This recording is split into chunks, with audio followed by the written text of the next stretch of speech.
Speaker sir, మీరు ఢిల్లీకి పోతే మాకు అభ్యంతరం లేదు, మీ నాయకత్వాన్ని కలిస్తే మాకు అభ్యంతరం లేదు, మాకేం బాధ దాంతో. కానీ అధ్యక్ష, ఢిల్లీకి పోయి నిధులు తెస్తారేమో అనుకున్నాం అధ్యక్ష, కానీ ఢిల్లీకి పోయి నిధులు ఇచ్చి వస్తున్నారు అధ్యక్ష, అది తేడా. మొన్న చెప్పారు కదా అధ్యక్ష, 1000 కోట్లైనా ఇస్తాం, మీరు ఢిల్లీకి పోయి నిధులు ఇచ్చి వస్తున్నారు. ఢిల్లీకి పోయి నిధులు తెచ్చింది సున్నా మీరు. అందుకే అధ్యక్ష, ఢిల్లీకి ఎన్నిసార్లు అన్నా పోండి, మాకేం అభ్యంతరం లేదు. మధ్యాహ్నం మళ్ళీ పోతున్నారట, పోండి, మేమే వద్దంటలేం. సకుటుంబ సపరివార సమేతంగా ఉండండి, అభ్యంతరం లేదు. అధ్యక్ష, మీరు అన్నారు శ్రీధర్ బాబు గారు, ఏమన్నా మంచి విషయాలు ఉంటే చెప్పండి అన్నారు. శ్రీధర్ బాబు గారు, మీరు మీ డిపార్ట్మెంట్ ఎట్లా పనిచేస్తుందో ఒకసారి వినండి జాగ్రత్తగా. విని దయచేసి మీరు నోట్ చేసుకొని సమాధానం చెప్పండి. అధ్యక్ష, నిన్న గవర్నర్ గారి ప్రసంగంలో చెప్పారు అధ్యక్ష, మన ఐటీ ఎగుమతులు 3,13,000 కోట్లకు చేరుకున్నాయి, ఐటీ ఉద్యోగాలు 9,39,000 చేరుకున్నాయని చెప్పారు. అంటే ఇది వాస్తవమైన శ్రీధర్ బాబు గారు, మీ క్యాబినెట్ అప్రూవ్ చేసిందే కదా ఇది గవర్నర్ ప్రసంగం? గవర్నర్ ప్రసంగంలోంచే కోట్ చేస్తున్నాను నేను. మీ క్యాబినెట్ అప్రూవ్ చేసింది, ఆ క్యాబినెట్లో కూడా మీరు ఉన్నారని అనుకుంటా ఉన్నా. గవర్నర్ గారి ప్రసంగం ఎప్పుడైనా క్యాబినెట్ ఆమోదిస్తుంది అధ్యక్ష. క్యాబినెట్లో మంత్రులందరూ ఉంటారు, ఐటీ మంత్రి గారు కూడా ఉంటారు. వారు ఇచ్చిన ఫిగర్ అధ్యక్ష, ఇది 3,13,000 కోట్లు ఏది ఎక్స్పోర్ట్స్ అని, 9,39,000 ఉద్యోగాలు. దీని అర్థం ఏంటంటే శ్రీధర్ బాబు గారు, 2023-24 ఇది కూడా మీ రిపోర్టే, నాది కాదు, మీ పేపర్ స్టేట్మెంట్ కూడా ఉంది, కావాలంటే చదివి వినిపిస్తా. ఇది మీదే శ్రీధర్ బాబు, ఐటీ మినిస్టర్. 2023-24లో ఈ రాష్ట్రంలో ఐటీ ఉద్యోగాల సంఖ్య 9,46,000. మరి నిన్న మీరు చెప్పిన లెక్క ప్రకారం 9,39,000. అంటే మీ ప్రభుత్వం వచ్చిన తర్వాత 7,000 ఉద్యోగాలు తగ్గాయని నిన్న మీరు గవర్నర్ గారి ప్రసంగంలో చెప్పారు. ఇది వాస్తవమా కాదా? ఒకటి. రెండవది విచిత్రమైన విషయం అధ్యక్ష, మరి కుడి చేయి ఏం చేస్తుందో ఎడం చేయికి తెలియదన్నట్టు శ్రీధర్ బాబు గారు బయట స్టేట్మెంట్ ఇచ్చారు అధ్యక్ష. ఇక I'm quoting times of India. Sridhar అన్న, మీరేం చెప్పారు? ఐటీ ఎక్స్పోర్ట్స్ 3,60,000 కోట్లు అని చెప్పారు. ఇక్కడ మీ పంపిస్తాను అధ్యక్ష కావాలంటే, 3,60,000 crores. గవర్నర్ గారి ప్రసంగంలో 3,13,000 కోట్లు. ఏది వాస్తవం అధ్యక్ష? మంత్రి గారు బయట చెప్పేడుదా, గవర్నర్ గారు నోటమ్మడి ఇక్కడ చెప్పేడుదా? You should fire your secretary. If this is a mistake, bureaucratic mistake, you should fire them. క్యాబినెట్లో గవర్నర్ ప్రసంగం ఆమోదించారు, ఆమోదించిన దానిలో కూడా వాస్తవాలు పెట్టరా? ఇక ఈ ప్రసంగానికి విలువ ఉందా, విశ్వసనీయత ఉందా? అంటే 7,000 ఉద్యోగాలు, ఐటీ ఉద్యోగాలు మీరు వచ్చాక తగ్గాయి అని మీ ప్రభుత్వం, మీ గవర్నర్ గారు నిన్న చెప్పారు. ఇది వాస్తవమా కాదా? దయచేసి నోట్ చేసుకోండి, చెప్పండి.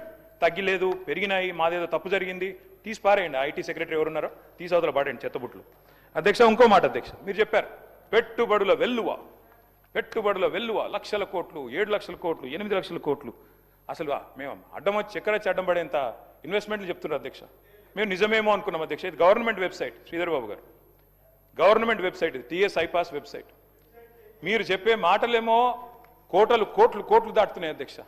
ఎట్లున్నాయంటే ఒక్క గ్లోబల్ సమిట్లోనే 5,75,000 కోట్లు వచ్చినాయంట అధ్యక్ష.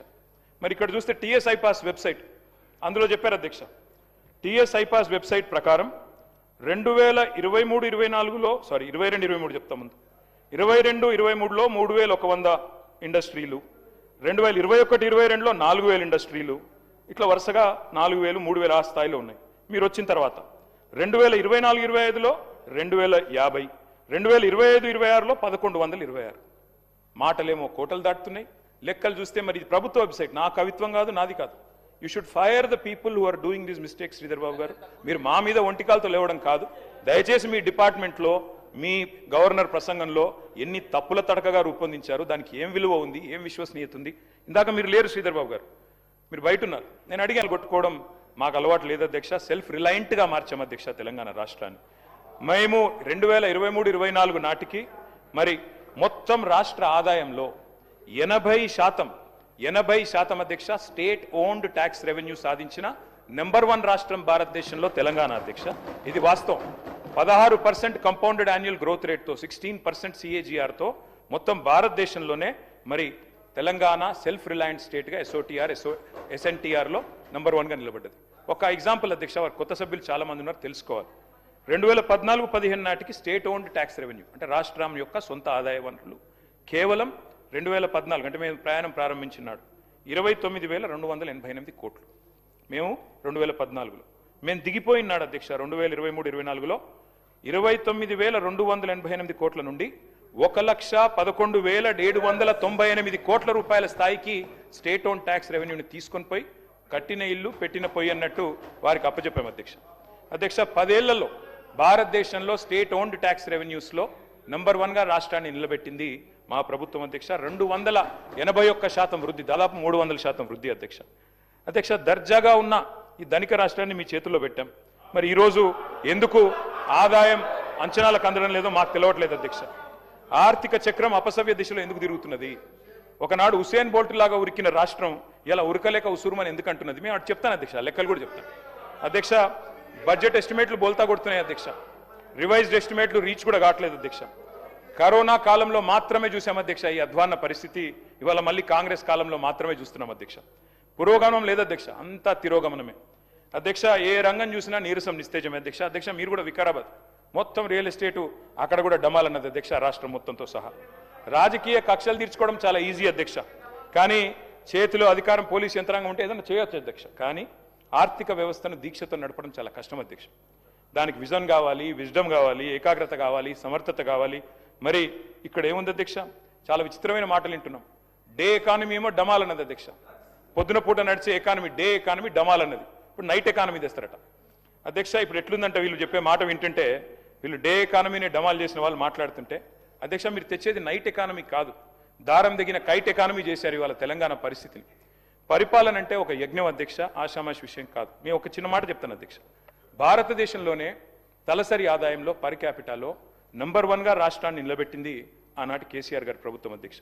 2013-14లో 1,12,000 రూపాయలు మన తలసరి ఆదాయం. మేము దిగిపోయే నాటికి 3,47,000 రూపాయలతో భారతదేశంలో నంబర్ 1 స్టేట్గా తలసరి ఆదాయంలో నిలబెట్టింది కేసీఆర్ గారి నాయకత్వం అధ్యక్ష. కానీ ఈరోజు ఏం జరుగుతుంది అధ్యక్ష ఈ రాష్ట్రంలో? మరి ఇప్పుడు తలసరి ఆదాయంలో కూడా తగ్గింది. ఈరోజు 24-25 పర్ క్యాపిటా చూస్తే కరోనా పీరియడ్ తర్వాత దిస్ ఇస్ ద లోయెస్ట్ అధ్యక్ష. మరి రిజిస్ట్రేషన్ ఆదాయం డౌన్ ఉంది అధ్యక్ష. వెహికల్ సేల్స్ తగ్గింది. జిఎస్టీ గ్రోత్ రేట్ తగ్గింది. ప్రభుత్వం హ్యాండ్సప్, అందుకే అన్ని డౌన్ అధ్యక్ష. మందు గమనం ఒక్కటే జోరుగుంది అధ్యక్ష. మిగతా అన్ని రంగాల్లో మందగమనమే కానీ మందు గమనం మాత్రం బ్రహ్మాండంగా జరుగుతుంది అధ్యక్ష. అట్లాగే అధ్యక్ష, ఈ మధ్యన ముఖ్యమంత్రి గారు మాట్లాడుతూ జీరో వాల్యూ అని మాట్లాడారు అధ్యక్ష మూసీ విషయంలో అధ్యక్ష. అధ్యక్ష, నిజమే అధ్యక్ష. ఈ రాష్ట్రంలో 2023 డిసెంబర్ నుంచి జీరో వాల్యూ మిషన్ ప్రారంభమైంది అధ్యక్ష. మార్కెట్లో జోరు లేదు, దుకాణాల్లో గిరాకీ లేదు, అంతా నెగిటివ్ సెంటిమెంటే అధ్యక్ష. క్రయ విక్రయాలు, రియల్ ఎస్టేట్ అన్ని డమాల్. పల్లెల్లో పొలానికి ధర లేదు. ప్లాట్లు కొన్న వాళ్ళు ఇవాళ మళ్ళీ అమ్ముకోవడానికి రీసేల్ కోసం నానా పాటలు పడుతున్నారు. సాగు భూమి అమ్మకాల్లో స్తబ్దత, రియల్ ఎస్టేట్ చిత్తైపోయిన పరిస్థితి. ఒకప్పుడు అధ్యక్ష నీరో చక్రవర్తి గురించి చదువుకున్నాం అధ్యక్ష, ఇప్పుడు జీరో చక్రవర్తిని చూస్తున్నాం అధ్యక్ష. గొప్ప విషయం అధ్యక్ష. ప్రజల ఆస్తుల్ని జీరో వాల్యూ చేస్తానని చెప్పిన ముఖ్యమంత్రి ఇంకెవరు లేరు అధ్యక్ష. స్టాంప్స్ అండ్ రిజిస్ట్రేషన్స్ అధ్యక్ష చూస్తే ఇవాళ రాబడులు 2023-24లో 14,295 కోట్ల రూపాయలు వచ్చింది అధ్యక్ష ఆనాడు. మరి 2024-25లో అంచనాలు పెట్టుకున్నారు అధ్యక్ష. కానీ ఏమైంది అధ్యక్ష? 14,295 కోట్ల నుంచి స్టాంప్స్ అండ్ రిజిస్ట్రేషన్స్ ఆదాయం 8,473 కోట్లకు పడిపోయింది. 10 ఏళ్ల కాలంలో 25% గ్రోత్ రేట్తో నడిపించాం అధ్యక్ష. కానీ ఇప్పుడు నేల చూపులు అధ్యక్ష. అధ్యక్ష, ఈరోజు మీరు చూస్తే ఈ సంవత్సరం కూడా చూడండి అధ్యక్ష. గత ఏడాది షాక్కి తగ్గించుకున్నారు అధ్యక్ష ఎస్టిమేట్స్. ఈసారి 19,000 కోట్ల టార్గెట్ పెట్టుకున్నారు. కానీ జనవరి వరకు చూస్తే రీచ్ మాత్రం కేవలం 64%. ఈ లాస్ట్ క్వార్టర్లో ఏమైనా వస్తుందా లేదా మంత్రి గారు చెప్పాలి అధ్యక్ష. ఇది కరోనా తర్వాత సెకండ్ లోయెస్ట్ అధ్యక్ష. తెలంగాణ ఏర్పడ్డ తర్వాత కరోనా తర్వాత రియల్ ఎస్టేట్ రంగంలో ఉన్న స్లంప్కి ఇదొక నిదర్శనం అధ్యక్ష.